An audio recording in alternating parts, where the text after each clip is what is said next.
Hi, everyone, and welcome back to the Commander Clash podcast. This is episode 88. Here we talk about all things Commander related, and this week we have the One Ring from Lord of the Rings. So Lord of the Rings previews are out, and we have the One Ring, the legendary artifact. We're going to do a deep dive this episode. So joining me here today is Tomer, Budget Commander. How are you doing, Tomer? I'm doing well. I'm very excited. As a Lord of the Rings nerd, a fellow Lord of the Rings nerd, I know Krim is the number one nerd over here. I'm very excited to talk about Lord of the Rings. Krim, the Asian Avenger, our resident Lord of the Ring expert. How are you doing? I'm not the Lord of the Rings expert. Don't put that out there. He was going about it before we started recording. That you need to stop that. That is not true. I don't want to I don't want people to think I like this franchise. I've watched this franchise. As soon as the anime comes out, he'll be like, "Oh my god, I've always been the biggest fan. I'm so glad it finally did it." Die Hard, Day one, love Lord of the Rings. That's me. And we have Saffron Olive. Seth, how are you doing? I'm good. I might not know much about Lord of the Rings, but I do know a lot about Phyrexian arenas, so I have things to say about this card. You jest, but in our previewing, Seth knew all the characters. He pronounced them all correctly, which is better than any Magic set ever. So I don't know about this. I think we're all ironically. Everyone secretly loves Lord of the Rings. Apparently, he might know all the characters, but I heard not just from the comment section, but my friends have come up to me and said he keeps butchering all the names. Frodo, right? Yes, I've definitely first time on my Frodo. Twitch streams, I've also definitely said that Seth is a huge anime fan. Yeah, so he just plays it up like he isn't. Yeah. So I wouldn't be surprised if Seth was also a huge Lord of the Rings. Yeah, I switch back and forth between Lord of the Rings and anime. Yeah, when no one's else around, that's what I put on. Yep, between those two. All right, and I am the Codfather Richard, and I will be guiding you through Middle Earth today as we talk about the One Ring. For the record, I like Lord of the Rings. But I have watched and consumed less Lord of the Rings content than Krim, I believe. But I actually like. I actually like the franchise. Krim is hate watching it.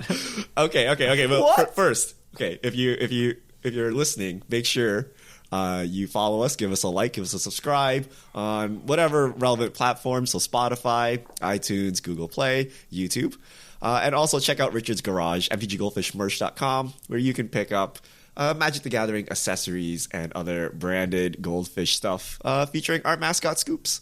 So be sure to check that out. And before we get into Lord of the Rings proper, we have some cleanup to do. So besides being Lord of the Rings experts, we are also expert, I don't know what we are, startup pitchers. Okay. Money takers. Two episodes ago, we all gave our finest pitches. Well, Tomer wasn't here, but we gave our finest pitches on cards you should be playing, and we asked you, the listeners, to vote on the best. So we're just gonna close that out to see who got all the monies. So round one, we had Mycosynth Garden from Krim, Machine God's Effigy from Phil, Skullwinder from myself, and Seth, Clever Impersonator. Phil won with Machine God's Effigy. 40% of people would invest in Phil. Coming up second was Skullwinder at 32%, 19% Mycosynth Garden, and then 9% for Clever Impersonator, where Seth managed to punt on understanding the card without even playing it. Oh, good times. And then in round two, Seth's Hunted Horror got 38%. So Seth made a comeback. Hey, recovery. That was the winner. Tied at second and third with 22%. My Spirited Companion and Phil's Brash Tonner. And at 18%, all the control players, Krim Spreading Plague, pulling in the rear. Good. Good. I gotta. Someone's gotta draw the hate. I will. Card's gotta get played. I just have to bring it back for another Shark Tank until everyone believes. Yeah, that's pretty cool. I'm. How can you like Seth's Hunted Horror but not like Skullwinder? What is wrong? I'm confused. So much power, Richard. So much power. As a third party, I would have voted for Skullwinder, and then probably Hunted Horror. Although I say Spreading Plague is probably the pick, but I don't want people to play it, so I would not It is pick it. criminally underplayed, right? I'm pretty sure a Yeah, lot of people yeah. that wanted this effect It's just now know criminal. The about it. card is undeniably strong, but it's also going to get you killed, and also just don't play it, please. It's called copium. People were just like, please, if we just don't put it up, no one will play it. It's copium. The I got you, Jared I got thing you. with the 4-color Kavu entering the battlefield and wiping all the other colored creatures on the battlefield is Oh, disgusting. baby, yeah. Yeah. Okay. But anyway. Lord of the Rings. Before we get into our One Ring rating, I need to know everyone's background with Lord of the Rings. We need to clear up all the air right now. Are you a fan of the franchise? Have you watched the movies? Ironically or unironically, Chris? Have you read the books? How many characters do you know? Can you read the language? So I'll start, okay? I'll start. I am a fan of Lord of the Rings. I actually read The Hobbit. It's one of my favorite books. I think The Hobbit is actually the best piece of Lord of the Rings stuff. The movie is a travesty. Do not watch that. Any of them. Any of them, Lord of the They're Rings. really though. bad. No. It's just a Hobbit movie. Hobbit, So no, the Hobbit Hobbit. was like They real took bad. one- Yeah. No. The shortest book of all Lord of the Rings, and they somehow made it into like 3 mind-numbingly boring movies somehow, right? After the success of Lord of the Rings, I read 1.5, maybe 2. I didn't finish Lord of the Rings. It's a very thick and dense book to get through. This was in high school. But I watched the movies and I loved them when they first came out. But I've only watched them once, and I've never watched the extended director's whatever majig. And I watched like 1.5 episodes of the Amazon series before my wife vetoed it. Yeah, So my that's fair. wife You know what? like Lord That's of the fair. Rings, and I'm like, oh. I'm like, but I would want to watch the rest of it when I have the shot. I'm pretty similar with you, Richard. Like, I think the Hobbit book as a book was really, really good. It's an excellent like children's book. It's just like very lighthearted adventure, and I actually enjoyed reading it more than Lord of the Rings. I like the Lord of the Rings a lot, though. I got through all of it, but I remember there was like Return of the King or something. He gets really big into detail and tangents on like a battle that I was just like, I was just slogging through it for the sake of slogging through it. He'll be like, and this man, he was the ancestor, he was the descendant of blah blah blah, the great. Oh yeah, and he died or something or whatever. I don't care.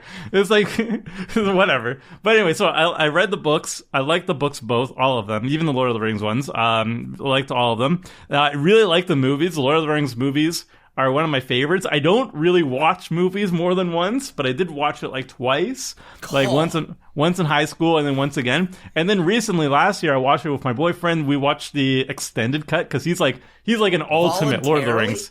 He's like a huge Lord of the Rings fanboy, and he watches the movies extended cut every single year as a tradition. So we watched it.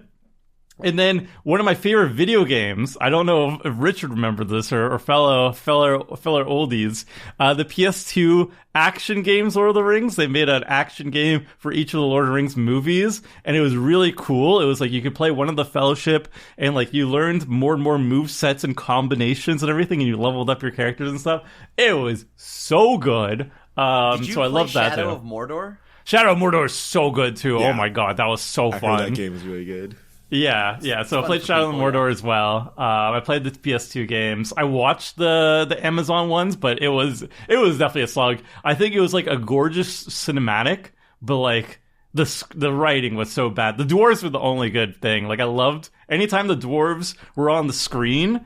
I was like, I woke up for a moment, and then they go away. I'm like, See, Anyway. I never wake up for a moment when anything's on the Lord of the Rings screen. I've never read the books. I never will read the books. I have seen the movies. I dated someone who it was her favorite movie, so I had to watch them. After the second time, that was actually the reason we broke up. I could not sit through it a third time. That's actually not exactly true, but no, I find the movies super tedious. Yeah, I'm not a Lord of the Rings fan. I'm not a hater. Like I am glad that other people like it. It's just not for me. It's not my thing.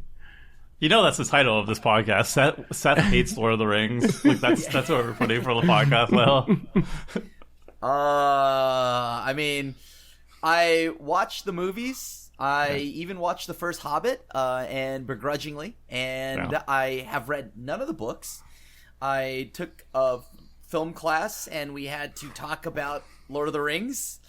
Why? So I tried. So you actually studied it as a scholar in higher education. Okay, You're just like really big on Scholar of Lord of the Rings. Lord of the Rings. You're Lord You of have the a Rings degree doctor, in Lord of you're the saying. Rings? No, Oh my no, God. no, He has a stop. PhD, he has Lord of a the doctorate in Lord of the Rings. No, I do not have. No, okay, He's a do not Tolkien put knight. that out there.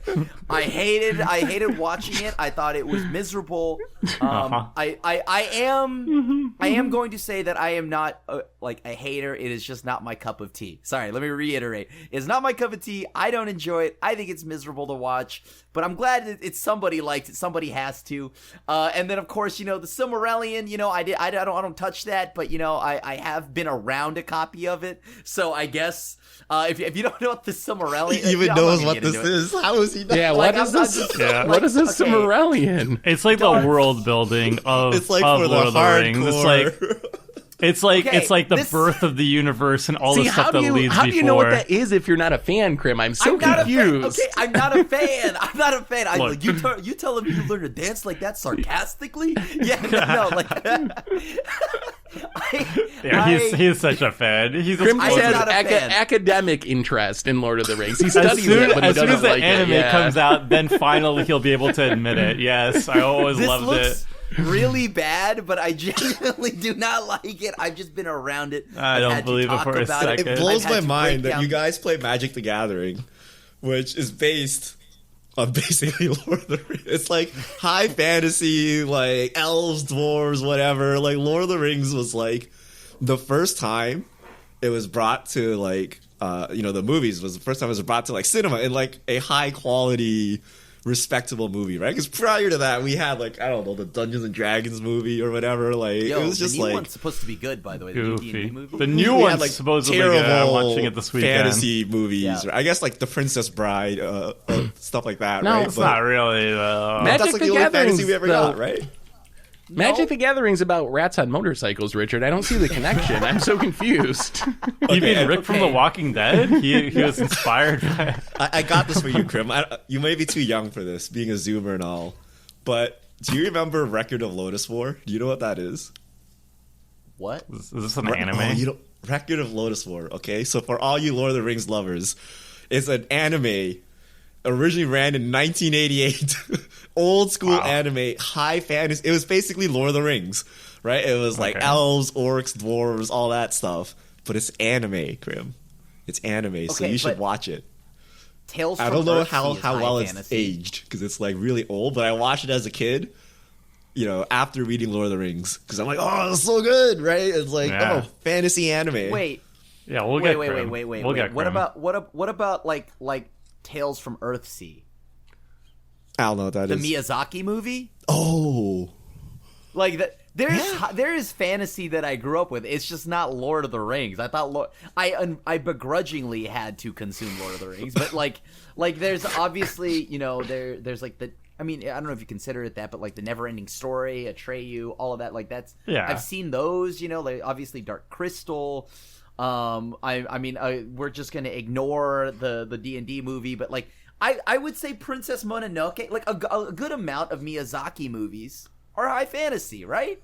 And then Pan's Labyrinth, like classic, like that. These are fantasy movies, just better, better than Lord of the Rings. the director who did Pan's Labyrinth, Guillermo del Toro. I don't know if I'm screwing up his name, but he was slated to be the director for The Hobbit. We were so close to getting a cool, very whimsical Hobbit movie, and then it got butchered at the end. Ugh, I'm still sad. You know what Lord of the Rings I did actually like? Have you ever seen the Soviet Russian version from like the 80s?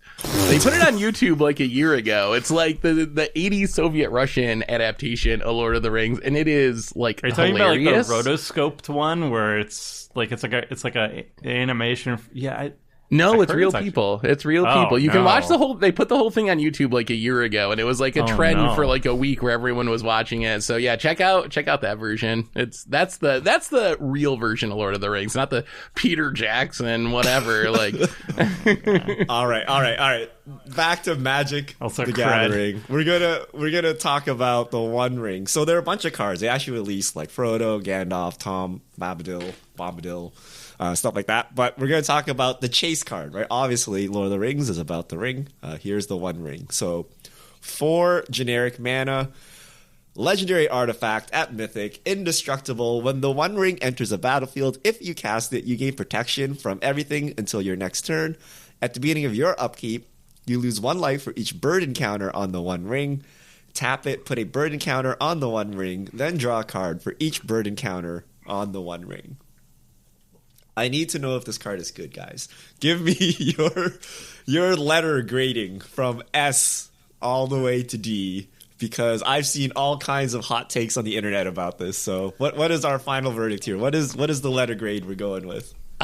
this card for me is at least an A tier. It's a high A. High A. I could see arguments for it being S tier, although I think there's some decks that I won't play it in. But I actually think this is like at least a solid A and probably a high A for me. I'm same. This is a high A. I wouldn't put it in. I wouldn't just auto include it in any deck, but it's always going to be good, like in any deck, and then it's going to be excellent in a bunch of decks.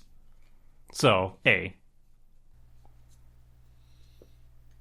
Remember, Crim we're rating a hates Magic Lord of the card, Rings Crim, right now. not how much. Yeah, you like Lord of the Rings. Yes. Yeah. No. Oh, the movie? The cinematography on this card is wild. No, the card is, I think, I would say like a B plus. I think it's not bad. I think it's pretty decent. I don't know. I haven't looked too deep into like what deck I want to play this in. That's the problem, because like this, I mean, obviously I could throw this in an artifact deck, right? Like that seems great right at home there, sure. But I'm trying to think of like outside of the obvious where I would want this. What does it do? Like it seems like y'all like this to a level where are you telling me you would play this in a majority of decks even if it's not an artifact deck? Because you're all giving So us the- pretty saying, high no. grades. They The decks gave I it would be A's. Go ahead. I would be less interested in decks that I already have enough card advantage in other forms, basically. Like, if I already have a very card advantage heavy deck, then this loses a lot of value. But I think this is the best colorless card draw spell. And it's a card that you could throw in any deck and get enough value out of. So I don't think it's like archetype dependent in any way for me. Like, I could see playing it in any color of decks. It's really just like if I'm already drawing enough cards and don't need it, then that's fine. But otherwise, I think this is a go-to of just like, this is going to draw me a ton of cards. What did you rate it, Richard? We haven't heard from you yet. Yeah. I give it a B. I think you guys are correct that it's one of the best card draw spells in colorless, and then also for just every color. The problem is I think you're gonna die. And because you're going to die, I think you actually need to build around it, which is why I put it as a B. So you need ways to gain life or to sacrifice it, because otherwise you're going to die. That's my take. It's going to draw so many cards, you're going to die. And it's going to die. You're going to die for like 2 reasons. 1, this thing will start killing you, right? Like 1 damage, 2 damage, 3 damage, 4 damage. But then 2, like everyone sees your combo piece on the table, which is the One Ring, right? They're like, oh, if we let him untap, that's 4 cards. Let him untap again, that's 5 cards, right? So everyone sees your threat on the board as well. So I think if you just jam it in a generic deck, you're going to die. So I would like to see it in only decks that can get rid of it or, donate it, sacrifice it, reset the counters, gain life. But I think it's a super cracked Phyrexian Arena / Harmonize, like way better than those cards, except it kills you. So you got to be careful about it. I guess based Mana on Crypt our kills you, and I guess that's an based on our ultra rating. staple. yeah, that's what I don't Wait, what really kills care you? about. Oh, Mana Crypt. Mana Crypt kills you. No, because at Necropotence any kills point you. you can stop. Well, hold on, no, you can't stop the Mana Crypt, but I feel it kills you so much slower.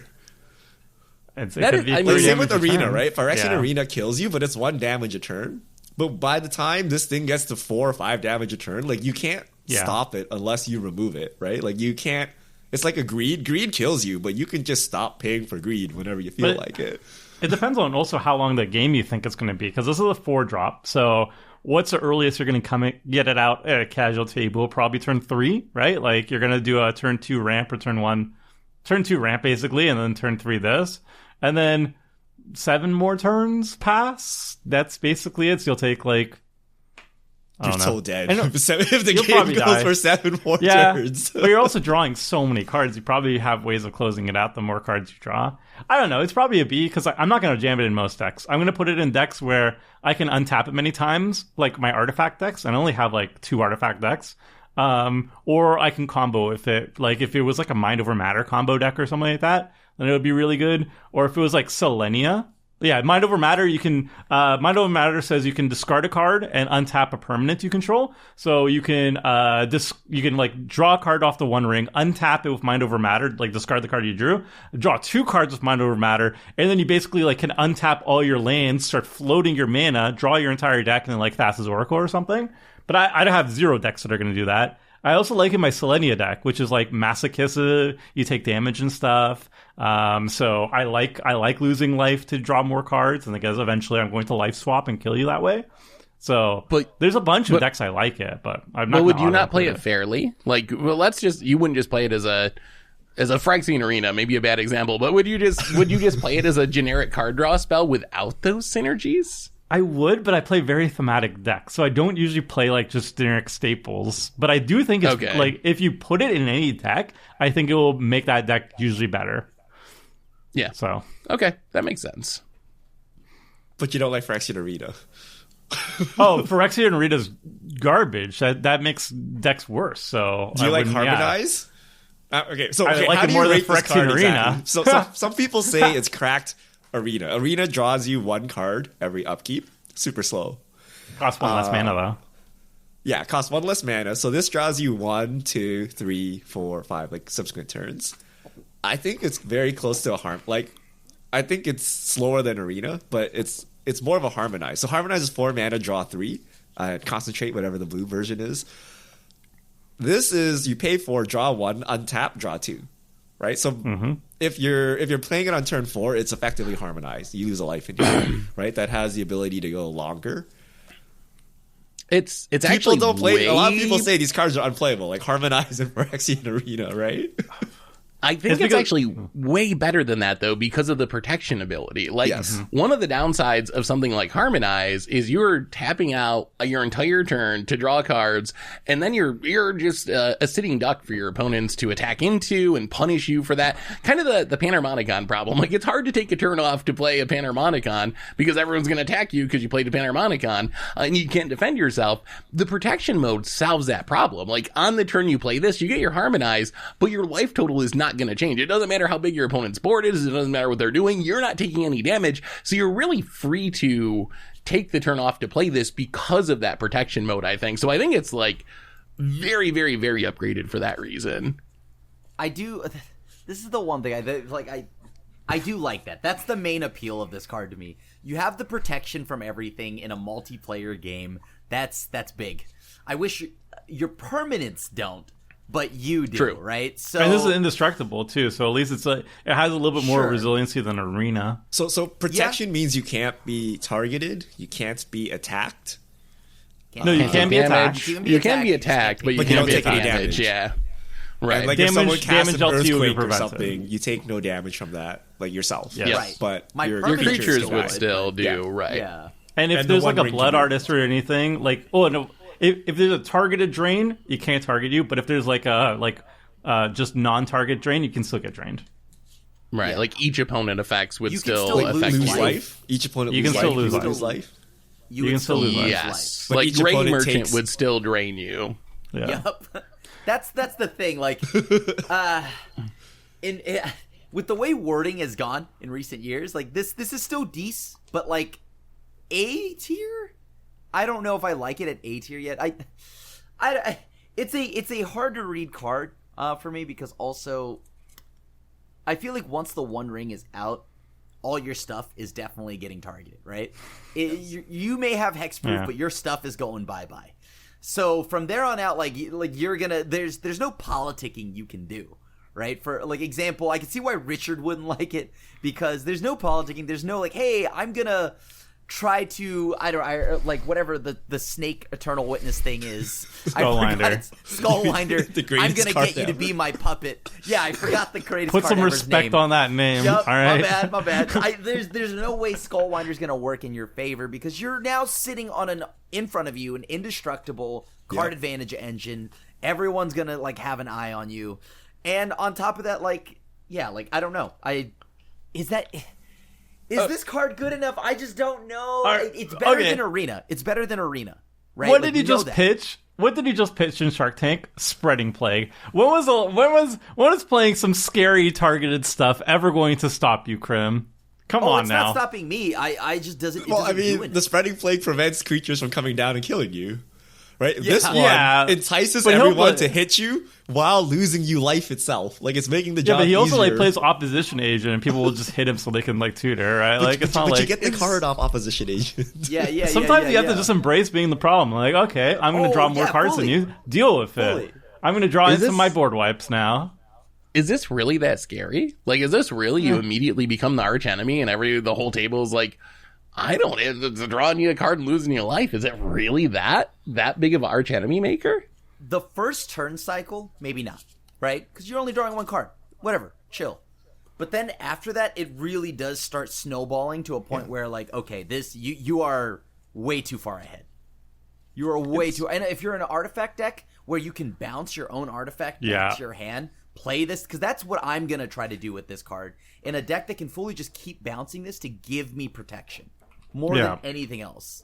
There's Like- Drafna, founder of Latinam, is a legendary creature can like return target artifact to its owner's hand, so you can just replay it looks over like and over again. Dean Winters. Yeah, there's several cards like that that can bounce this repeatedly, which is nice. But I don't know. I don't view it as a card you really Is get this to not build just on that Ristic much. Study at 4 mana and colorless? No way. No? No way. Like, if I leave you uncontested for 3 turns, you're gonna win the game. I No? mean, isn't it literally the same thing? No. Right? It's just Yeah, cost more, I right? So mean- it's not as good because Ristic Study costs 3, right? But 4 mana, you draw 1 card in that turn cycle. Then the next turn, you draw 2 cards. but Ristic that's like Study you is play like you Ristic play Study, it. everyone takes a turn off, and then they can cast, whatever, yeah, right? okay. It's not- Everybody takes a and- turn no, off. but, like, Richard, they don't have what the Candyland spells. are you at? All right. I play I CDH feel- and people don't even take a turn off on a By Ristic the time Study, you all get right? the 3rd untap and 4th untap, you're gonna win the game, right? Because Most you're drawing likely. cards without having to sink extra mana, and if Yep. no one has started like attacking you, you're gonna run away with it. And it's Yeah. like throwing down.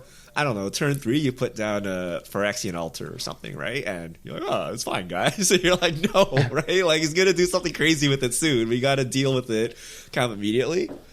I feel this is that level of scariness. I mean, I guess that would that not mean then that the card is worth the higher grade? yeah. If it's I that guess, like- scary, yeah.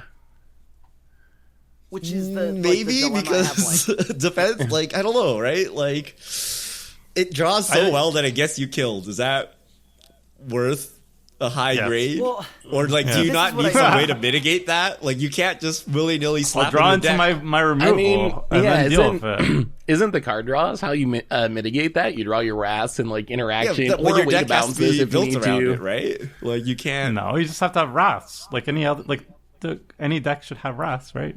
and you need to be I- able to okay. win like instantly, right? the problem is it draws it looks it is good, right? It's good enough where I don't think it's an A, but I think it is good enough where it draws aggro, but it doesn't draw enough quickly enough, right? So it's this weird middle area where it's like I'm gonna get aggro by playing this, but it's not as efficient as like let's just say a Ristic Study. Unless you build around it, right? Like Unless I fully build around it and whatnot. So it threads this weird middle area where I don't know. Like I don't mind being playing problematic cards and drawing the aggro, right? Like Spreading Plague. But the thing here is, Spreading Plague is efficient enough to where, like Richard said, you have to hit me, right? But how are you going to hit me if nothing is there? So, but this is like everything is still there. Yeah, everything's. and And the turn you get protection is the turn that doesn't matter yet, right? Like, people will give Right. you like 1 or 2 draws, right? And then they're going to hit you. Here's the problem. So it's a 4-mana card. It's not strong enough for like CEDH, unless there's some combo or something, right? But in general, you have much stronger card draw engines. And then if you go to the casual side, this is like super good card draw, but your finishers are probably not good. So you might, struggle closing the game before this ring kills you because you're at lower power. Like if I put this in Kithkin, I'll just die, right? I'll just play it. And then I'll draw a handful of cards, and then I'll just die because I don't have enough time to close out the game before that sounds like a Kithkin I don't have the mana. Not a ring problem. Like I don't have the mana to close the game. Like cards alone is not going to do it. I'm taking damage, so like I wouldn't just randomly slap it into a Kithkin deck, or maybe I'll just. You could draw into your True Conviction, give all your stuff Double Strike and Lifelink, and so that could work, right? Because I have Lifelink in that deck, right? Yeah, and you'll draw into it the one ring. Yeah, like if you can offset the life, but then again, does that not then fall into a specific? Yeah, like you need to build around it somewhat. Maybe not like your whole deck, right? But you need considerations to get rid of it, right? Yeah. Do you really need? Okay. Like, does that even really matter? So the first turn you take 1, then the next turn you'll take 2, then the next turn you'll take 3. That's 6. Next turn you take 4. So over the course of 5 turns, you're going to take 10 damage or something? Like Is that a problem? Don't people just drop Necro and pay 10 right away and you're gonna no win one cares? Necro, or like, right? You untap and you win with Necro. Is that what you're doing with the one ring? You can. This is what I mean, right? Like by turn, like you said, by turn 4 you'll have taken 10, right? But you got to remember, somewhere around turn 2, you are now the person with a card advantage engine that people are keeping an eye on. So whether or not that means you're getting hit, like it's like I said, it treads this middle area. It's not drawing you enough to get you out of the hole you're going to be in.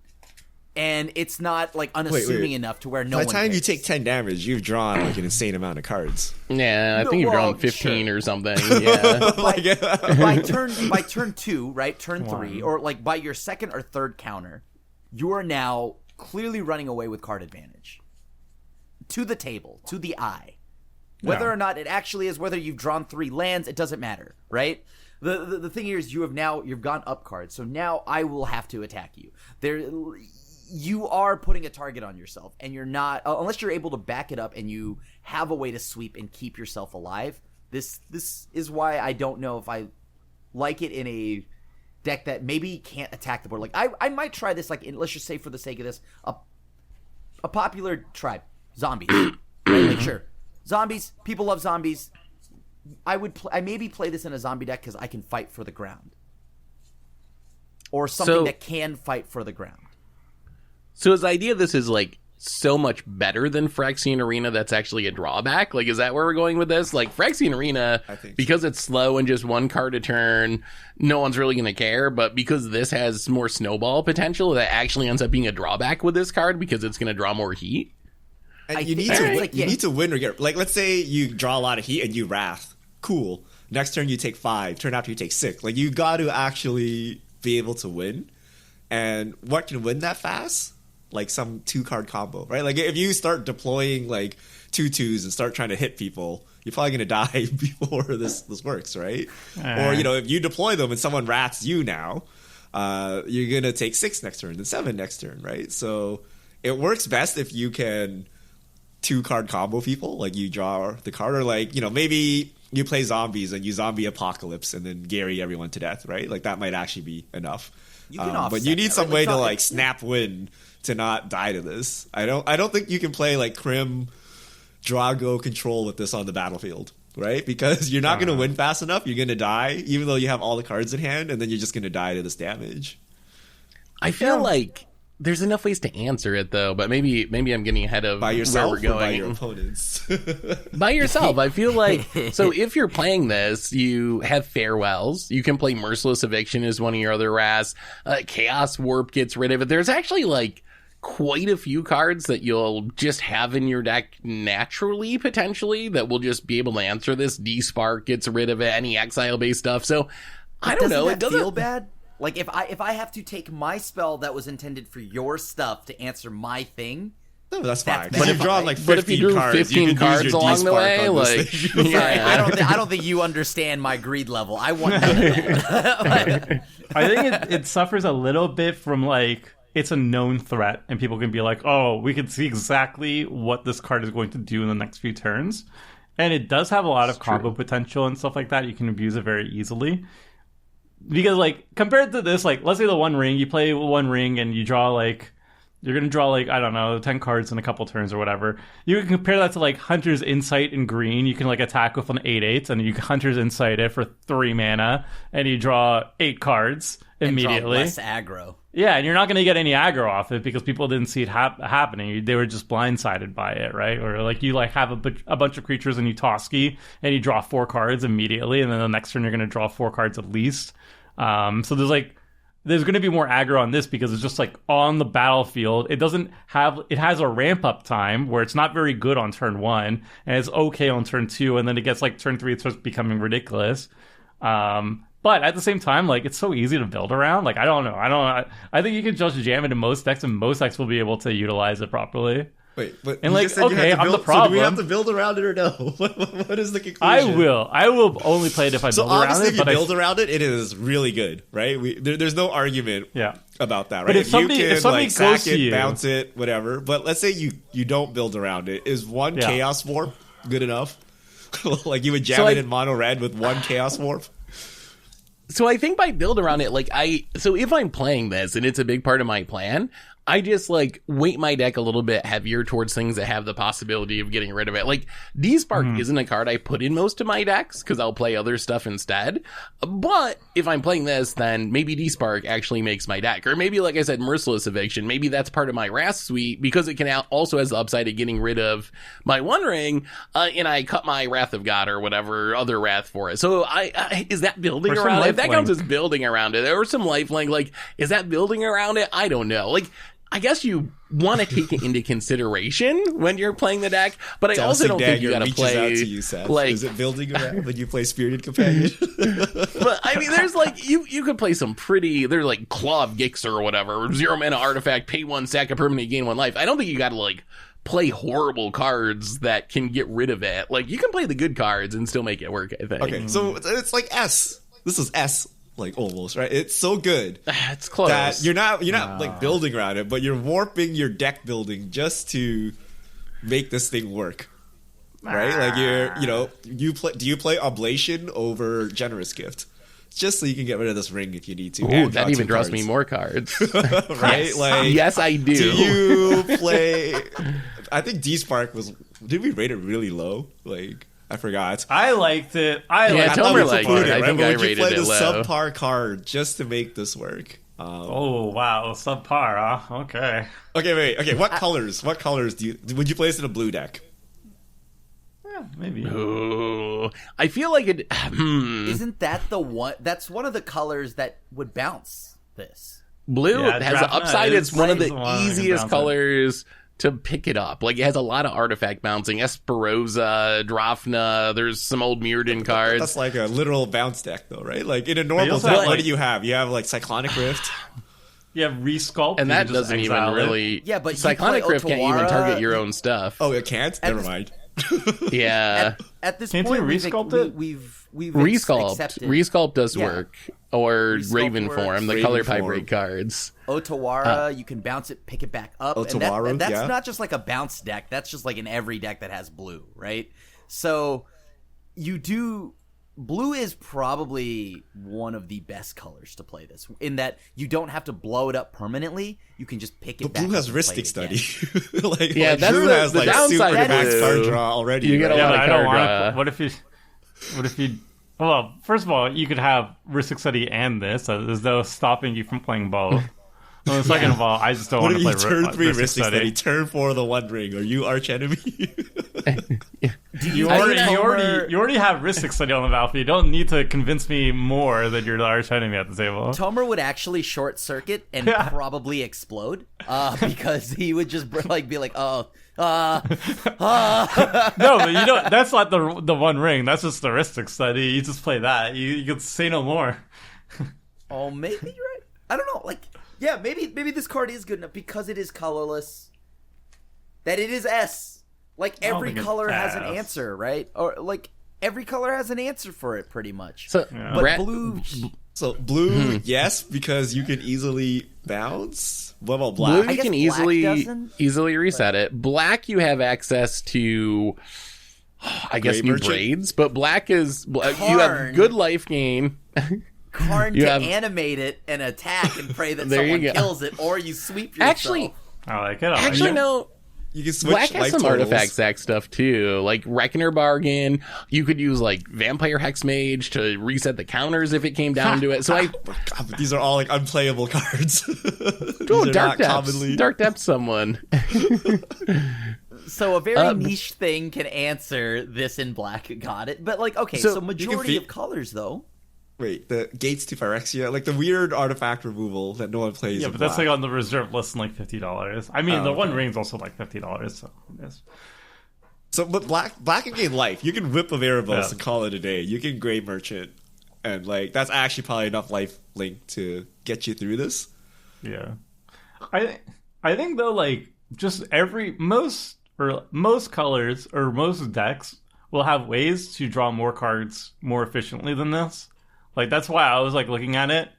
Like I don't know. Like let's say you're in a green deck. Do you really need this? If you're like just playing a green Stompy deck, do you really need this card when you have like in Garrick's Wake to draw or Return of the Wild Speaker to draw 12 cards, Rishkar's Expertise to draw 12 cards, Garruk Primal Hunter, whatever the Planeswalker that immediately does it to draw 12 cards, or if you go wide, you have like 1,000 Toski effects and stuff like that. Like a lot of Great decks just. Henge.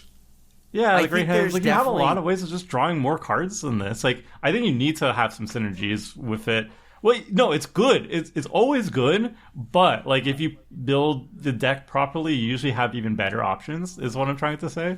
Is that That's true why for I use non-green the decks auto though? include stuff. Decent though. Like, I I'm see- saying so green, we green mentioned- doesn't need Yeah, this. it's is always what we're decent. saying, I right? think it's always going to be good in a deck. It's just like I don't think it's like an S because decent. it's always going to be. I think it's always going to be good. Okay, So okay. wait, but So what green about doesn't other need colors this. though? Yeah, so we got so red green and we got doesn't white. need it because Does red white, need I this? assume, like white doesn't, or okay, red doesn't have a better way to draw cards than this, right? You have wheel effects, you have exile the top of my library, but I don't think it has anything on this level. The reason why I don't think even red needs it is because in every other color, to like kind of add on what Tomer said, it has ways to draw cards or do things, but while benefiting its own game plan or something that it was already, like example, red may not have an outright Phyrexian Arena, but red may not need that. Red may just want to impulse draw. Maybe I want to just like fill my yard up and bring stuff back with Duretti, which is better than actually drawing the card. So I feel like there's better card advantage things that kind of don't just sit like move like don't draw as much aggro and can probably benefit your actual deck's game plan a lot better. I am having a hard time seeing what red has that's better at generating card advantage than this. And I Red also has would the say worst raw card draw. And it has they have a lot impulse of draws, but impulse even draw. then, that's not the same as card draw because you got to use it all that turn. Okay, red has but actually let's like no card draw. A lot of them are like not even the same turn. It's like the next turn. Like light up the stage is until next turn. Reckless Impulse is a new one. The best Until red next card turn. draw is like forking Cathartic Jessica's Reunion Will. or something. Jessica's Will. But Jessica's Will is not draw, right? It's exile. It's impulse. Which is probably better though. Same thing. Because a Maybe. lot of like example You Prosper need to win can- immediately, right? With those cards, you can't well- play a slow game Oh, you with just them. play them.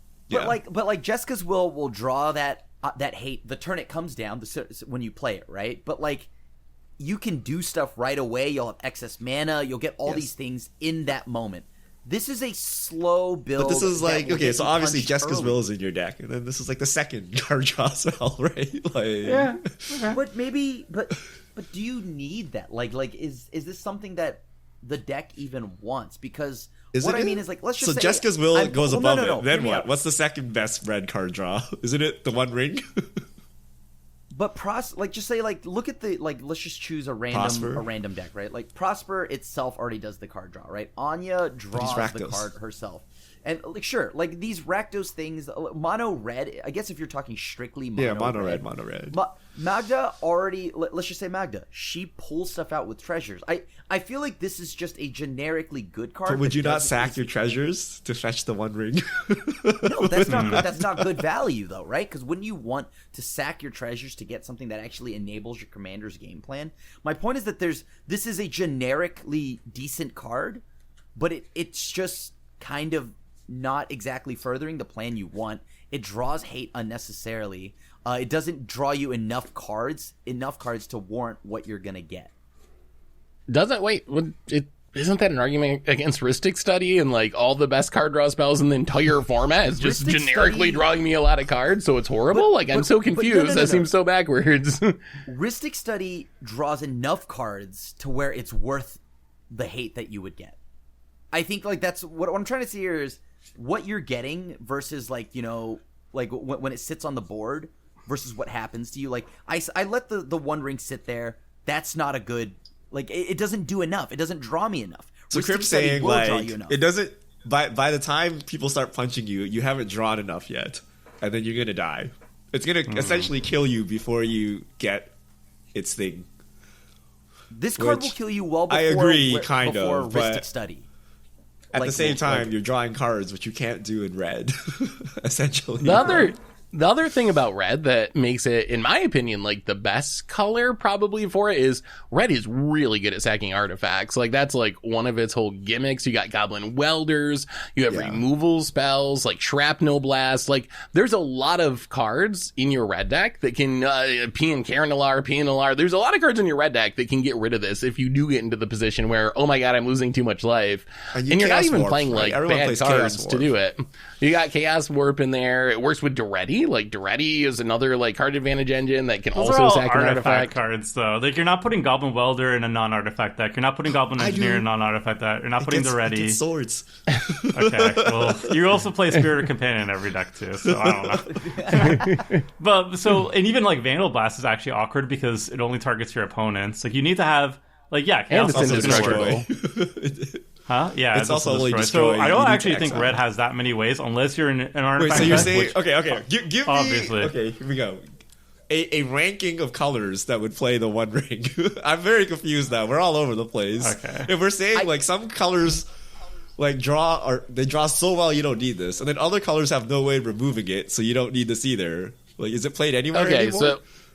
So white is probably near the very top. It generates card advantage, and white has artifact synergies. Then I would have red second, and then I would probably have, I guess, black next, because you can refuel your life total with stuff like Gray Merchant, and I already play Phyrexian Arena. To me, this looks like an upgrade.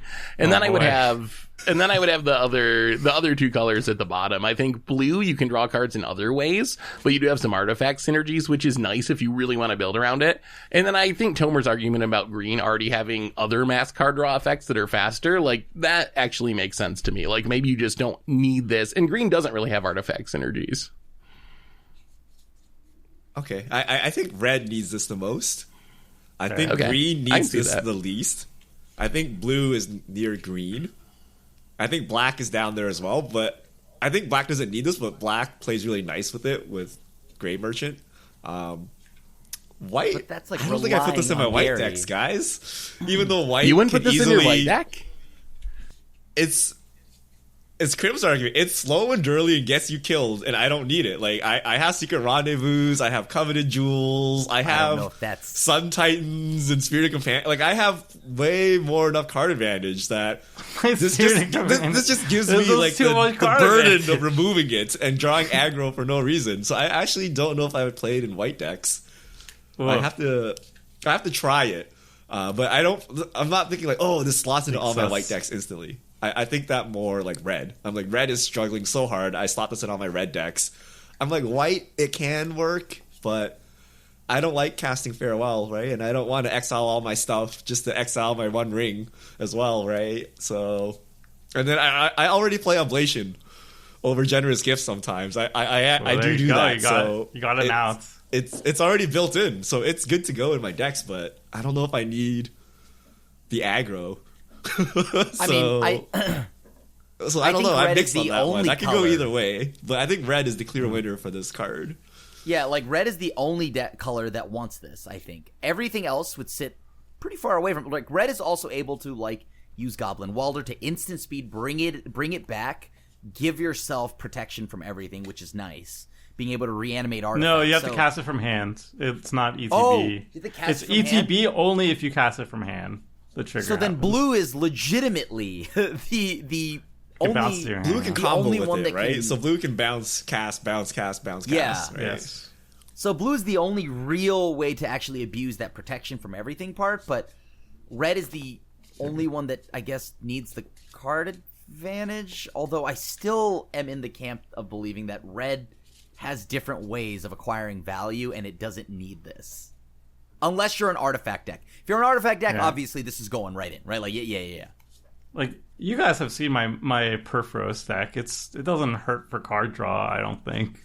Like I wouldn't put this card in my Would you put this in- Perforos deck. It's too slow. Would But you put this in your like Torbrand deck that's just trying to burn a ton of people? probably, yeah, it depends. Right? Yeah, like Okay. I don't see like this card as like which color needs it. It's like which archetype wants it the most, and that's like artifacts, anything that can untap it, life gain decks, any life swap decks for sure. So like those are like artifacts are traditionally Izzet colors, but sometimes it's like Boros. Like Osgir, for example, is going to love this because you can just sacrifice it when you don't need it. And there's a lot of untap effects in Osgir, for example, which is Boros colors. But I do agree that probably like if you just like I have no synergies with this card. I just need card draw. Which colors need card draw the most in terms of like generic stuff? Yeah, I agree that red is probably the one that has the least amount of generic stuff, and also white too. Like white's card draw is usually like blink effect or Mentor of the Meek, small creatures entering the battlefield, and it's only once a turn. This one is like it's going to draw once the first turn and then two the second turn, and it's a primary color for life gain and stuff. So yeah, I think those are the white and red. Red. Seth is in disbelief. I'm like, when did drawing cards become bad? When did I, No, did it's I miss never some bad. sort of notice that went out about card draw is just not necessary for commander decks Okay. anymore? What if there I'm was so a card that confused. was one mana, win the game, suspend 4, and you can only suspend it. Like you cannot cast it, and you Can't can't cascade cascade into into it it. or whatever. Okay, like it has to be cast. Would that be a good card? Yeah, that would be banned. It would be absolutely broken. Yes. that approaching second size? Let's Except say it's just 4 better? mana, suspend 4, and it has to come off suspend to win the game. So you can't just turn 1 and win in like turn 3. I mean, if that's really what it is, then that's like 1,000,000% worth building your deck around, right? Like, if that's the reward, you just build your deck around it, and you probably have the best deck in Commander. Like, that card sounds incredibly broken. So isn't that this card then? Then we should be This should card be does S. not We should be win the building game, around though. it. No.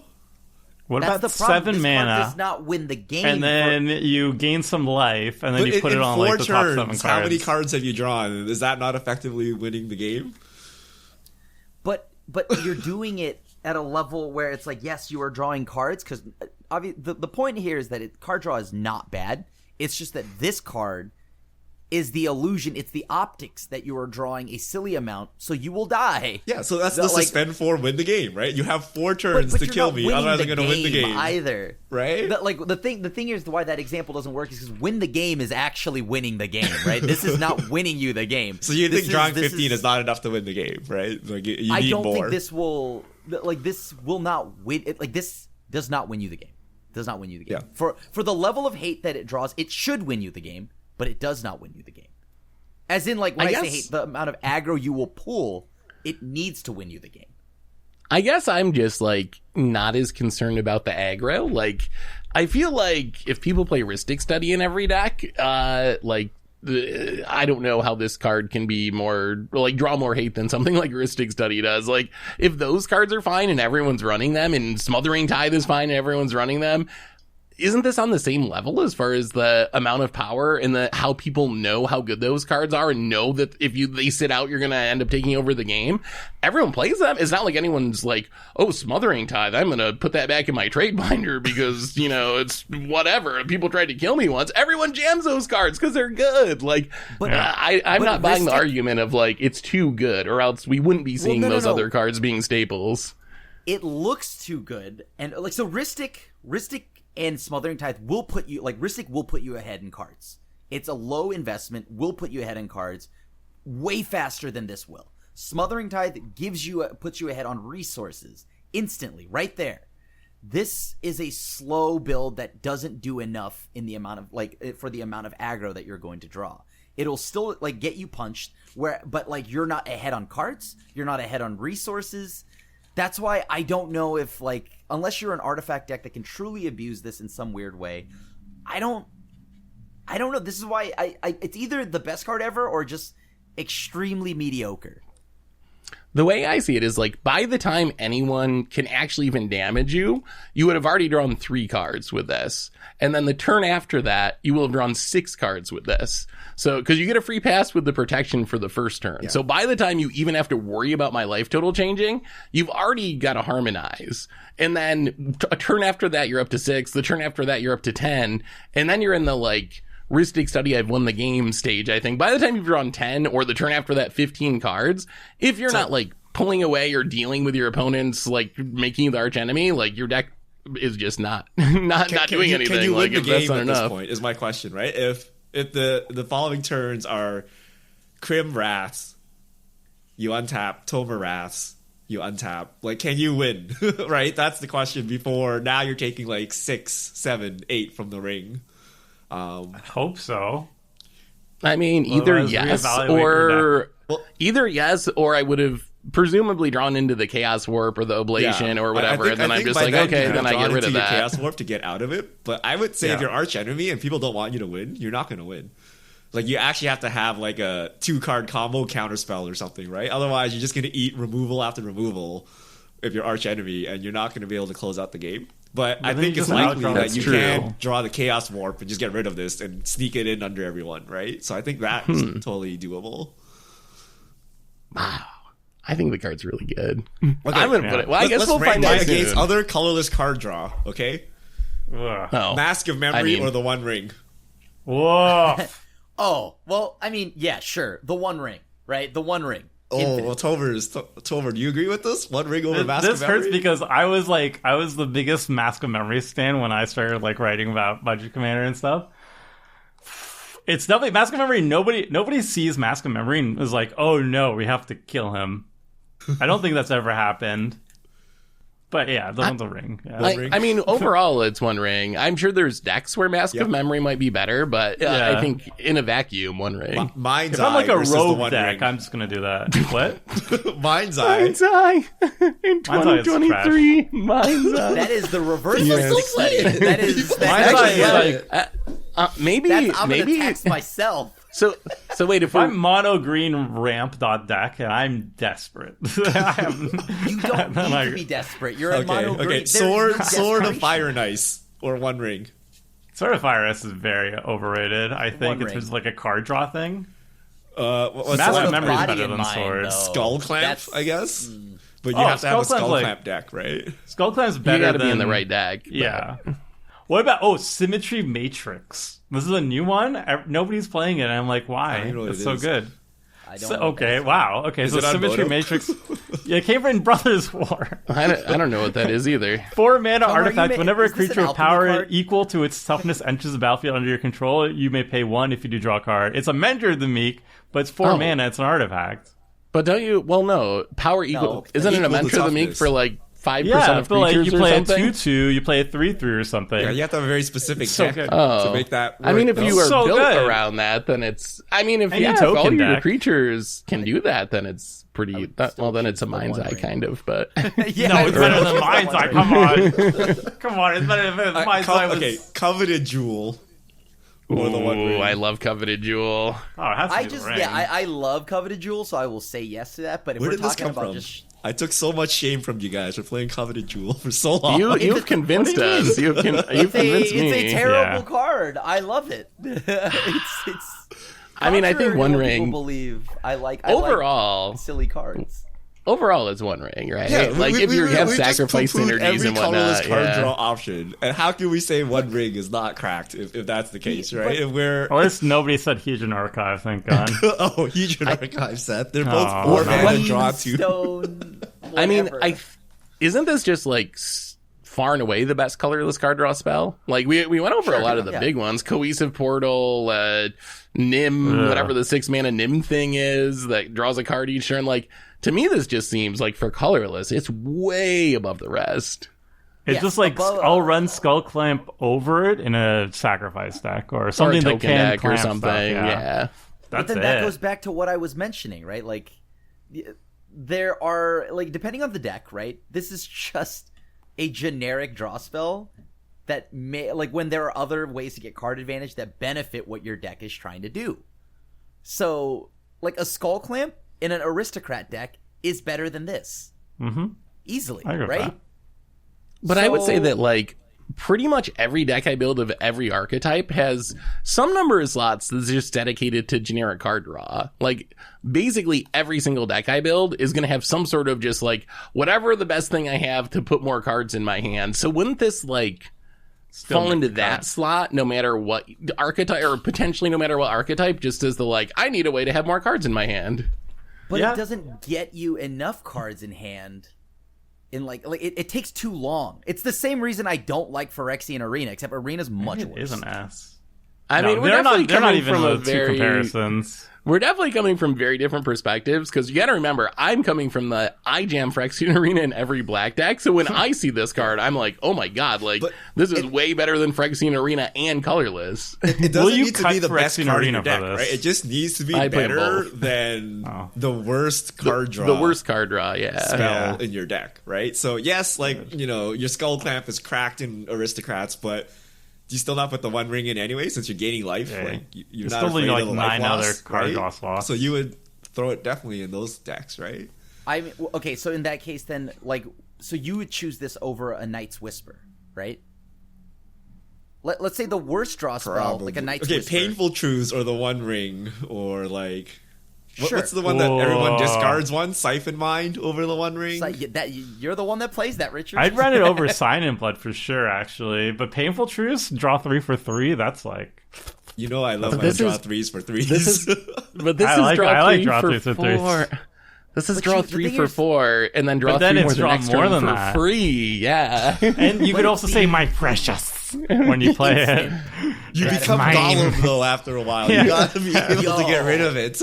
Well, I just like hunt. That's how I play. That's my gamer pose, is a Golem, basically. I just like hunt over. Seth is actual Gollum right now. He is so tempted by this ring. He is in love with this ring. I do think that this is... be blinded, Seth.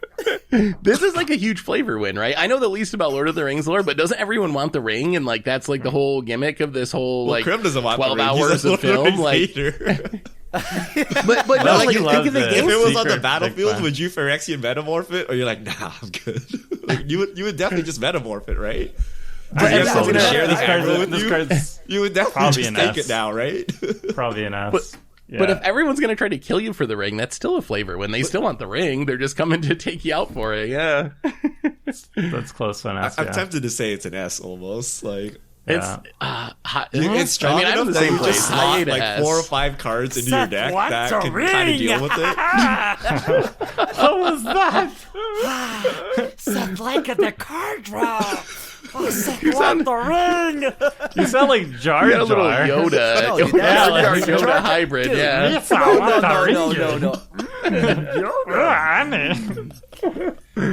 When are we getting a Star Wars set? Yeah. That is the give me that. I'll give you that. But, soon. But like this Seth is so tempted by this ring. I think he is blinding you with this ring. And his Maybe I am blinded by its power. That's possible. He's doing it. It's winning me over too. I think Y'all need to stop for a second. I think I might fight for this one. Who doesn't like drawing cards? This It's like is the the colorless thing. Ristic study.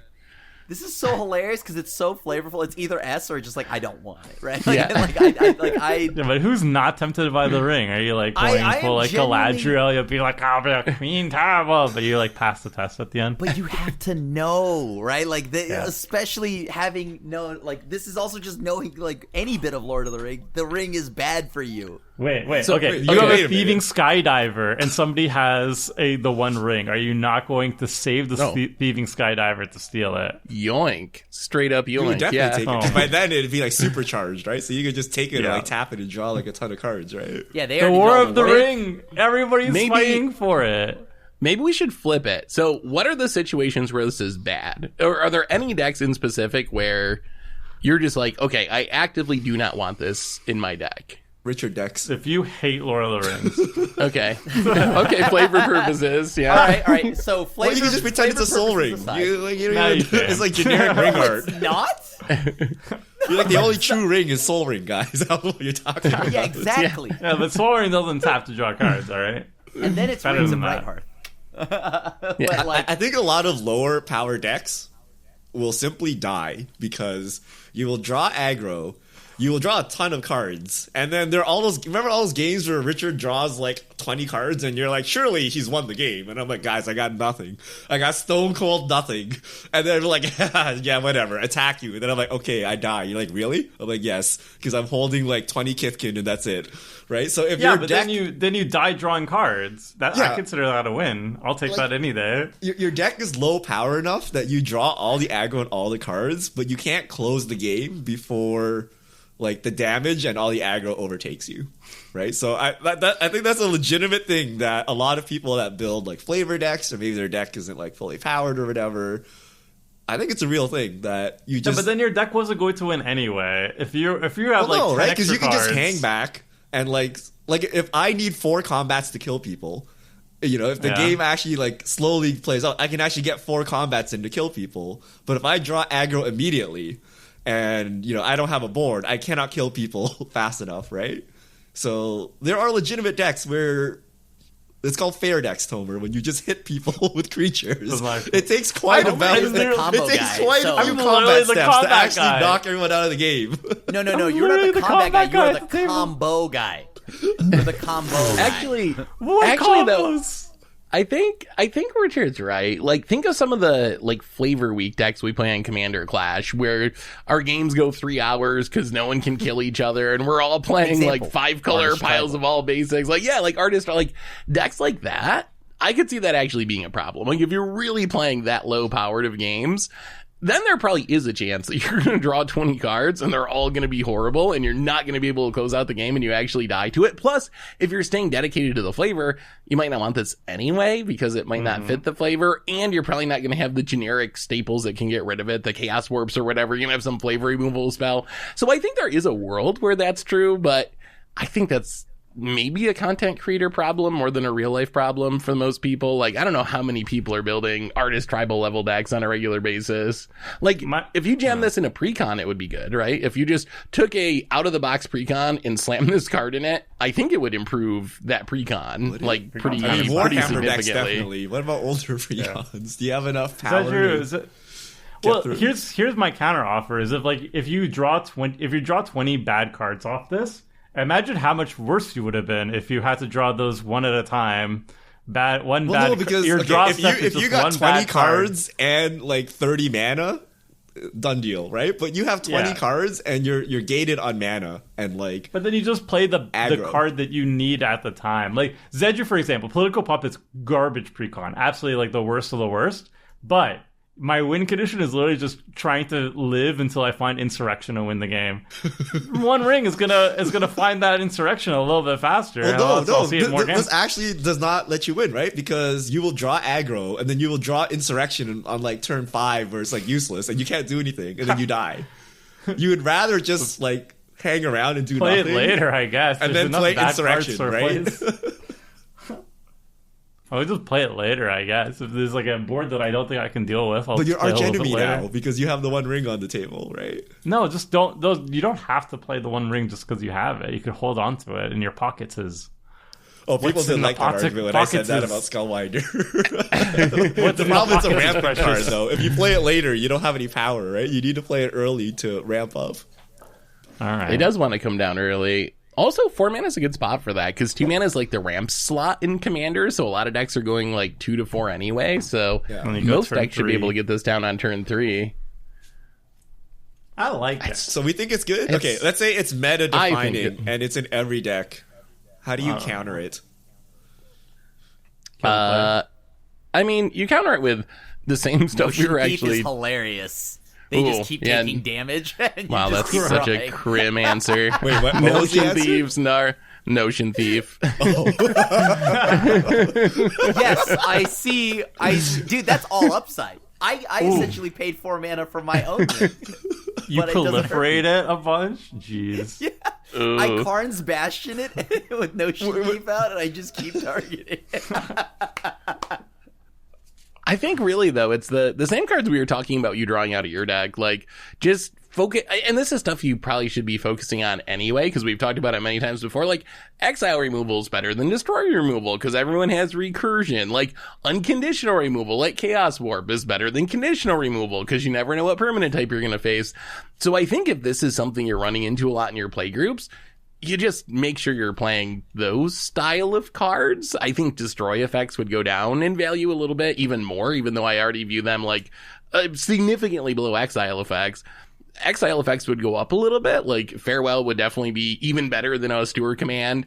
That's another, upgrade for playing Farewell over something else. But I don't think you got to jump through like super big cubes. I just make sure you got your, your exile-based removal spells. Yeah, I wouldn't even change anything. I just, like, if it becomes prevalent and a problem, I would just kill the person who has it. That's it. Also, it does Attack need to that be person. activated. So, like, Karn shuts it down. We see people playing Karn. Like, you can't tap it to draw the cards, but you would... So do you take I guess damage? You don't take damage. So, wait a minute. you would have to... There's Wait no a burden minute. counters until you tap it. Wait yeah. Wait a minute. If you don't tap What? it, you don't take damage? No, wait, you do. Wait. So, if you tap it... if you don't tap it, you won't draw cards. But if you don't tap it, you also won't get any burden you will counters, get which are additional, what is but you'll going to still deal you take damage damage. for each burn. So you can't just really turn it off. Okay. No, once it gets the burden counters, those burden counters are always going to be there. I guess you could try to remove the counters, but that's going pretty deep.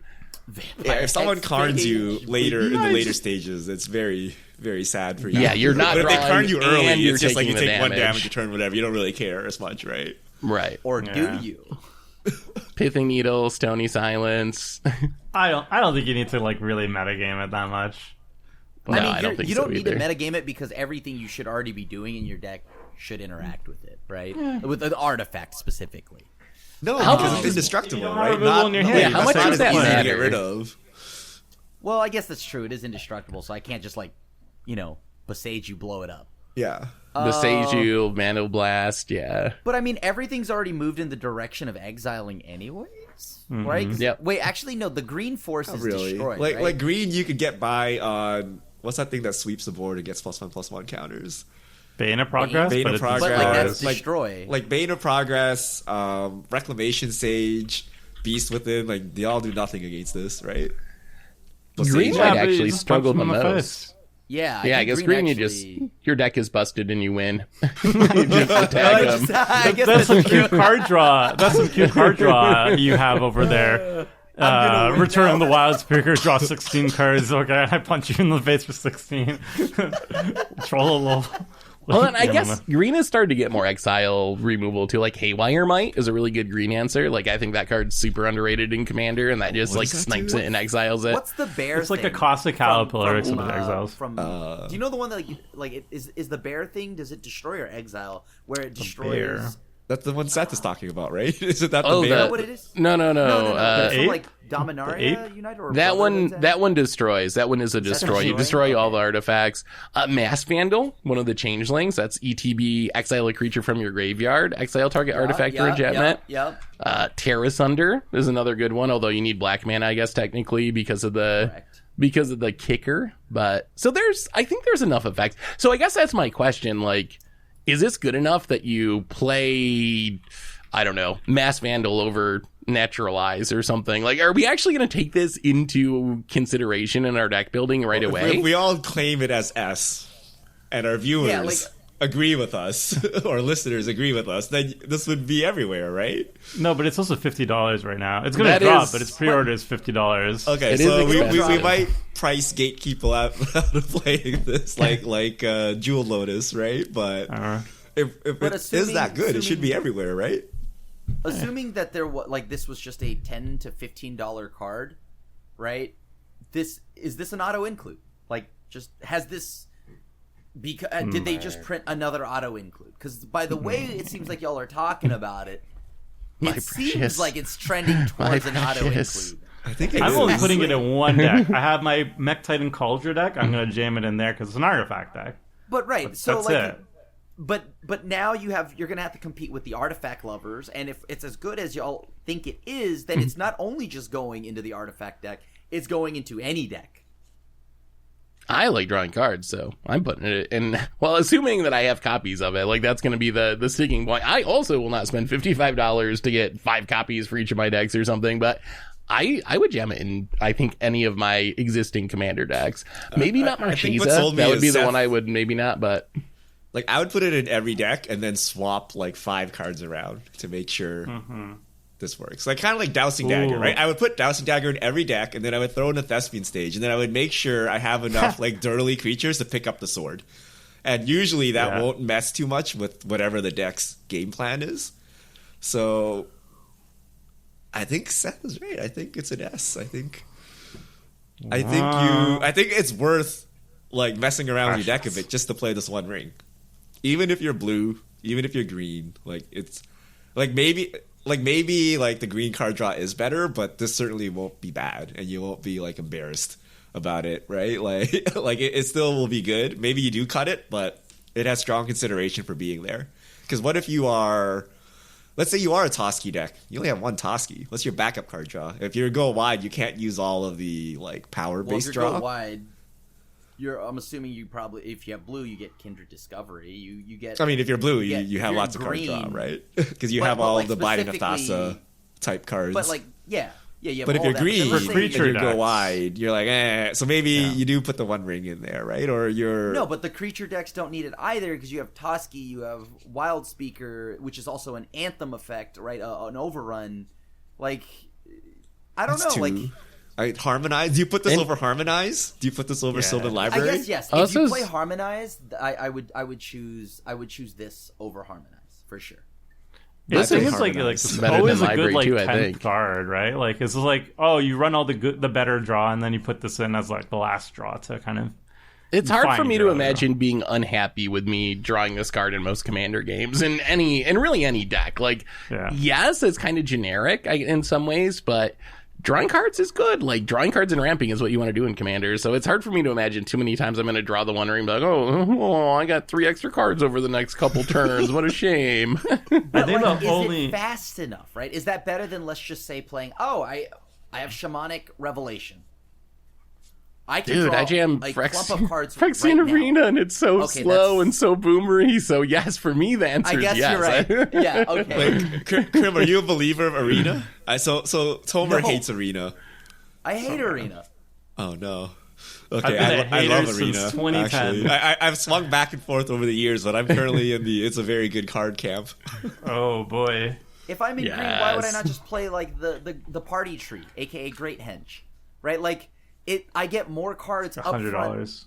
I mean, yeah, okay, sure, but as that is true. So all of the cards you're listing have setup, right? So like Great Henge, Shamanic really, Revelation, like it's not. Of course, it's not impossible. It's very easy green, right? But there are cases where you do not have the setup, right? That's why like a card like Harmonize, I think is always good because. There's no setup, right? Like you could have drawn poorly as long as you made it to 4 mana. You could have been Wrath into Oblivion.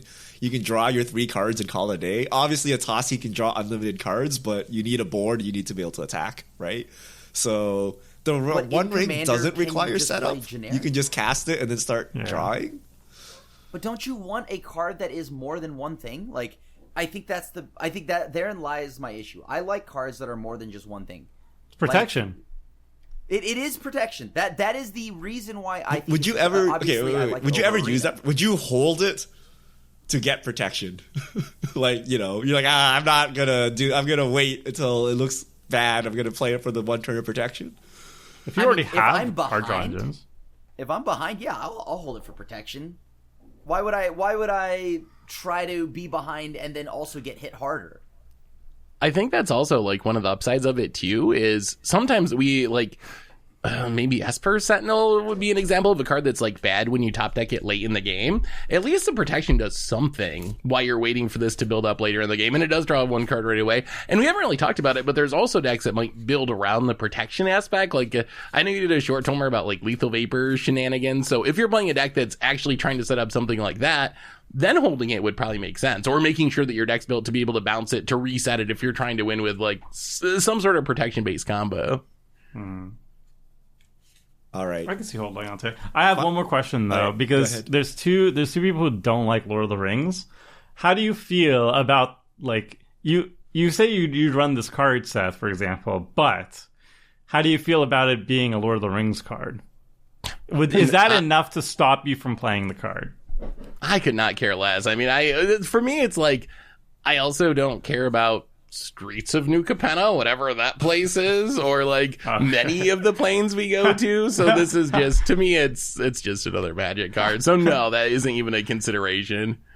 Yeah, like for me, it's just like cool.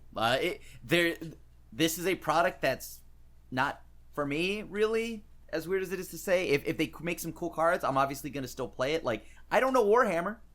I still picked up the Warhammer cards, right? So for me, it's just another Magic card, and it's a Magic card that there are other people that can really enjoy it because they like the flavor. So that's great for them. The product is for me because I like Magic cards, basically, even if I don't really care about the plane that we're on this time. So You can't even tell us Lord of the Rings. The base version doesn't even have the inscription on it. The name is literally the One Ring. Like there could have been a One Ring on Phyrexia for all I knew, right? Like why doesn't have an inscription What do on I it? know? I'm still a little bit salty about that. I should have had an inscription. Why, They had to save that for the what is the $500,000 justification for one. not having the inscription on it? It's It only even in the you gotta fire. pay $500,000. You're supposed to see the inscription if it's in the fire. There's fire literally in the background. What is it's not hot enough lava for it. So the bundle version has the inscription on it. I know. And then the one-of-one version has the inscription on it. So are they just trying to goad you into buying more expensive versions? So Russell. Yeah. If you want, There's no if you want lore the right purpose, lore, right? you gotta pay. It always had the inscription, right? Or is It's this when like- it's like first forged or something and it doesn't have an inscription yet? I No, don't know. when it's cooled, it doesn't have the inscription on it. It's when it's heated or when it's Yes, being, then I think, you wielded see- by Soren. It has the exact same background as the one-of-one one, though. I know. They're just like So the the inscription poorest should be can't showing. afford the inscription. I'm sorry. Maybe they just didn't want to agitate all the Lord of the Rings haters. So if you just buy this, you're just like, it's just a ring, whatever. It's just alright. It's not the real ring. It's not. Whatever. It's the fake One Ring. I'm obviously gonna buy the serialized one. All right. Yeah. I don't care about the poorest. Hold on, let me just save up really quick to go Yeah, buy. I'm the gonna ring serialized Post one. Malone. I'm gonna buy it off him when he gets it. Anyway. All right. So, okay, final verdict. We flip-flopped all over the place. Give me your final rating. Our viewers, listeners need to know whether they should be putting this in every deck or not. I'm staying right where I started. High A, bordering on S, like A plus. I'll give it an A plus, right where I started at. All right, I will Solid B. go. Wait, B? So Solid B, B. Crim's the same. Crim's the sticking same to as his beginning. guns. Yep. Yeah, solid B. I think it's good it's really good in some decks. Yeah. Seth has convinced me it's an S. I think the criteria we've talked about is like my biggest concern is it's so cracked you'll just like kill yourself, and it is so strong that you should modify like 5 cards in your deck to make sure you don't kill yourself. And if you have to warp, and you can do that in a reasonable manner, right? Like you can just simply swap out some removal or like add a little life gain or something, and it's like reasonable. It's not like you built a new deck just to like make this work. So I will upgrade it from my initial ranking of B to S. I'm keeping it as an A. I think it's always going to be very good in any deck. It's going to be cracked in decks that can abuse it, but it's never going to be like better than synergy cards in the right deck, I don't think. And that, even though I'm saying like high A, I'm only going to run like 1 deck, 2 decks. I'm going to put in Zedger too. I just realized it's very good in my Zedger deck because you can just like gif it when it gets too hot for you. Yeah. Hot potato. But yeah, this card's gas. I'm really excited to start drawing cards and being the arch enemy for it. All right. Krim, hit us out with the Golem outro. Yeah. Let's hear your best golem. I'm not doing it. What? You know how hard it is to do that every time? That's like you have to like Come on. No, now you've confused me. Now I am doing Yoda. Hold on. Okay. Stop. If it helps, I can't believe Krim was a doctor in Lord of the Rings. I don't have a You did a doctorate in formal Lord of the study. Did you have to didn't do the want impression to. in class? Was that graded?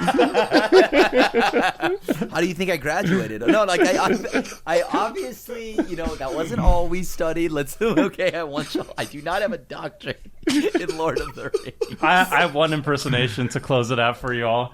There's one impersonation. I'm getting the Samwise pre-con because I must. When we watched the movie with my boyfriend, I did the Samwise impersonation, and he hated it so much that he banned me from ever doing the voice again. But I'm going to do it anyway. It's going to be great. So there's a scene where Frodo and Sam are leaving the Shire, and Sam he says, "Mr. Frodo, if I take one more step, it will be the furthest I ever got from the Shire. Oh, here I go. I take one more step." He takes one more step. Pretty much like that. Paraphrase. The Baggins! It's gone! Share the load. What has got in his pockets? What's in that? Oh, yes! My passes! God, you faggot! You gotta give us a follow, subscribe to that. Stay tuned for the next Universes Beyond to see who else has a doctorate in whatever social we have and what other impersonations we can do. Thank you, everyone. We'll see you next time.